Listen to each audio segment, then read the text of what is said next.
నమస్కారం. AP journalism విశ్లేషణ కార్యక్రమానికి మళ్ళీ స్వాగతం పలుకుతున్నాం. అయితే కాంగ్రెస్ పార్టీకి సంబంధించి జిల్లాలో జరిగిన పరిణామాలు. రాష్ట్ర పిసిసి అధ్యక్షురాలిగా షర్మిల గారు బాధ్యతలు స్వీకరించిన తర్వాత ప్రథమంగా ఉత్తరాంధ్రలో విజయనగరం జిల్లాలో పర్యటించిన నేపథ్యంలో ఆ పార్టీలో ఉన్న పరిస్థితులపైన కొన్ని విషయాలు మీ ముందు ఉంచేందుకు వచ్చాము.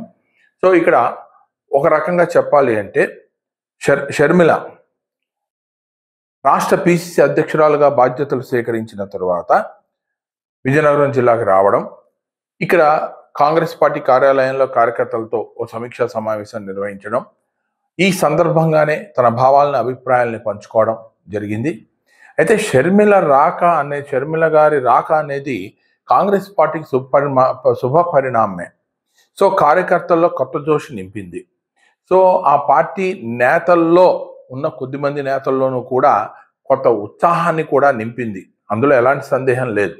అయితే ఎప్పుడైతే కాంగ్రెస్ పార్టీ తరఫున ఆ రాష్ట్ర పిసిసి అధ్యక్షురాలిగా షర్మిల విజయనగరం జిల్లాలో అడుగుపెట్టి కాంగ్రెస్ పార్టీకి సంబంధించి మిగిలిపోయిన కొద్దిమంది నాయకులు కార్యకర్తలని కూడా సమావేశపరిచి వారితో మాట్లాడడం అనే దానికి సంబంధించినంత వరకు కూడా జిల్లాలో ప్రజల్లో ఒక సరికొత్త రాజకీయ ఆసక్తికర చర్చ మాత్రం మొదలైంది. కారణం ఏంటంటే ఒక విధంగా విభజన గాయానికి షర్మిల మందుని పూస్తున్నారా?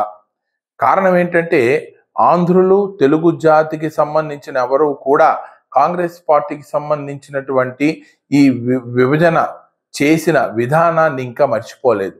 ఆ చేదు జ్ఞాపకాలు ప్రతి తెలుగువాడి గుండెల్లో కూడా ఉన్నాయి.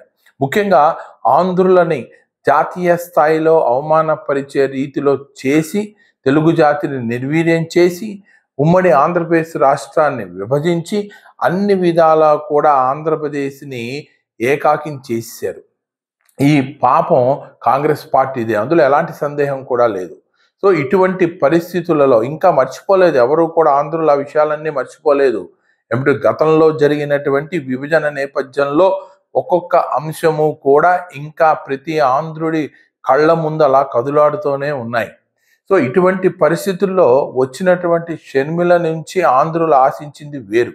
కానీ షర్మిల గారు ప్రతి సమావేశంలో కూడా ఇటు అధికార పక్షమైన వైఎస్ఆర్ కాంగ్రెస్ పార్టీకి చెందిన ముఖ్యమంత్రి తన సోదరుడైన జగన్ని విమర్శించడంలోనూ విపక్ష నేత చంద్రబాబు నాయుడు గారిని విమర్శించడంతోనే కాలక్షేపం చేస్తూ వచ్చారు. ప్రత్యేక హోదా సంగతి ఏంటి, రైల్వే జోన్ సంగతి ఏంటి, ఇలాంటి విషయాలు ప్రస్తావిస్తూ వచ్చారు. నిజమే, వీటన్నిటికీ కారణం ఎవరు? కాంగ్రెస్ పార్టీ కాదా? రాష్ట్రాన్ని రాజ్యాంగబద్ధంగా కాకుండా విభజించింది ఎవరు? కాంగ్రెస్ పార్టీ కాదా? మరి కాంగ్రెస్ పార్టీ ఇంతలాగా రాష్ట్రాన్ని విభజించి అశాస్త్రీయంగా విభజించి ఆంధ్రులని లోతుగా గాయపరిచిన కాంగ్రెస్ పార్టీ తరఫున ఇప్పుడు షర్మిల గారు వచ్చేసి అదేంటి ఇదేంటి అని మాట్లాడటం జిల్లా ప్రజల్లో ఒక కొత్త ఆలోచనలు తీసుకుని వస్తోంది. ప్రజలు అదే ప్రశ్నిస్తున్నారు. చాలా సందర్భాలలో చాలా ప్రదేశాల్లో కూడా చాలామంది దీనిపై చర్చించుకోవడము మా ఏపీ జర్నలిజం దృష్టిలోకి కూడా వచ్చింది.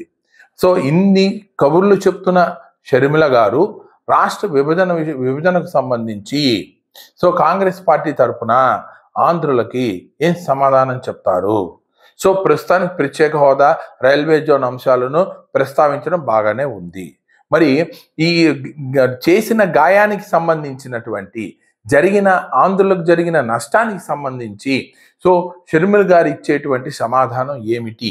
ఇదే ప్రస్తుతం జిల్లాలో చాలామంది అన్ని వర్గాల వారిలో కూడా నలుగుతున్నటువంటి ప్రశ్న. ఇంకొకటి కూడా మనం ఇక్కడ గమనించాలి. ఒకప్పుడు ఏ షర్మిల గారినైతే సోదరుడైన జగన్ ఒక బాణాన్ని అటు వదిలారో అదే బాణం ఇప్పుడు తిరిగి అదే సోదరుడి వైపు తిరిగింది. చూసారా, మనం వదిలిన మిజైలు గురి తప్పి మనపైకే వస్తే పరిస్థితి ఎలా ఉంటుందో అదే పరిస్థితి ఇప్పుడు ఇక్కడ వైఎస్ఆర్ కాంగ్రెస్ పార్టీలో కనిపిస్తోంది. మొత్తం మీద కాంగ్రెస్ పార్టీ రాజకీయ ఉనికి అంతంత మాత్రమే, సందేహం లేదు. అయితే షర్మిల గారి రాకతో కాంగ్రెస్ పార్టీ యొక్క ప్రభావము రానున్న ఎన్నికల్లో ఉంటుంది. అయితే ఈ ప్రభావం అనేది ఎవరికి లాభం, ఎవరికి నష్టం అనేదే త్వరలో తేలిపోతుంది. అయితే వైఎస్ఆర్ కాంగ్రెస్ పార్టీకి ప్రత్యక్ష నష్టం ఉంటున్నప్పటికీ తెలుగుదేశం పార్టీ పైన కూడా పరోక్ష నష్టం ఉంటుందనడంలో ఎలాంటి సందేహం కూడా లేదు.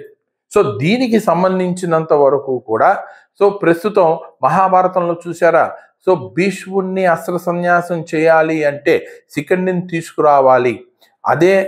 అదే తరహాలో ఇప్పుడు కూడా రాష్ట్రంలో ఉన్న రాజకీయ పరిస్థితుల్లో రాష్ట్ర ముఖ్యమంత్రి సోదరుడు అయినటువంటి వైఎస్ జగన్మోహన్ రెడ్డి గారిని రాజకీయంగా కాస్త ప్రభావం చూపించి నిర్వీర్యం చేయాలి అంటే షర్మిల గారిని రంగంలోకి దింపాల్సిందే అన్నట్లుగా కనిపిస్తోంది.